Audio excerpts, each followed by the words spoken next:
down and up. Ephesians chapter 4, verse 9. Now this expression, he ascended. What does it mean except that he also had descended into the lower parts of the earth? Did Jesus descend into hell? Belief that Jesus descended into hell after his death and before the resurrection is a common view that has appeared throughout the centuries in various Christian creeds. Most notably, it is included in later versions of the Apostles' Creed.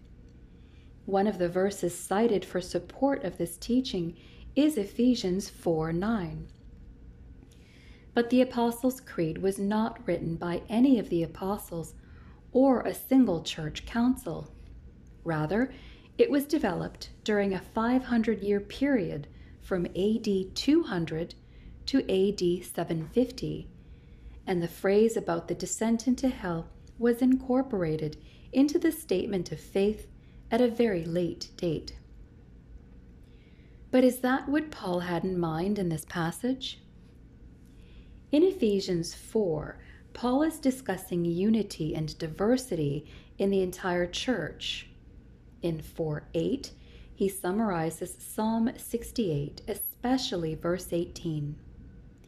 This psalm portrays a triumphant warrior returning in glory, receiving gifts, and distributing gifts to his followers.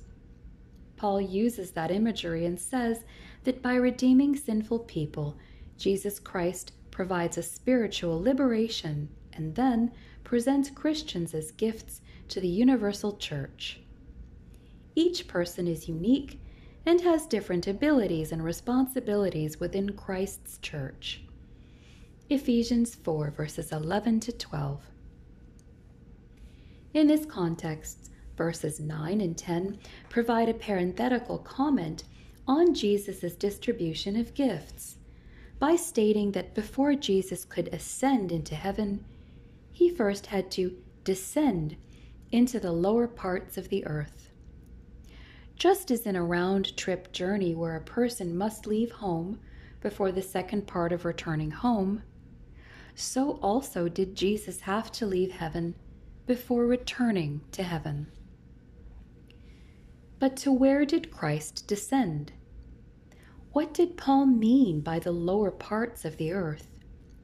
Some have understood this to refer to Christ's descent at Pentecost to give spiritual gifts to the church through the Holy Spirit, but three other major understandings exist. Many have understood the phrase to denote parts lower than the earth or under the earth in support of a descent into Hades.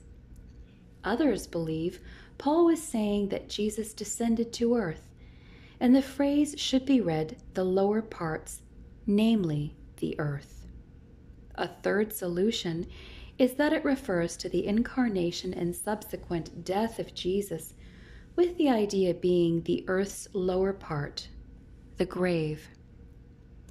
This latter view fits the immediate context of the passage well. Paul is stating that the same Christ who went up into heaven in his ascension is also he who earlier came down from heaven. He descended from heaven to be born as a human. In his incarnation, he was indeed crucified. He died, and he was buried, gloriously rising on the third day as victor over sin and death, offering spiritual liberation and salvation to all.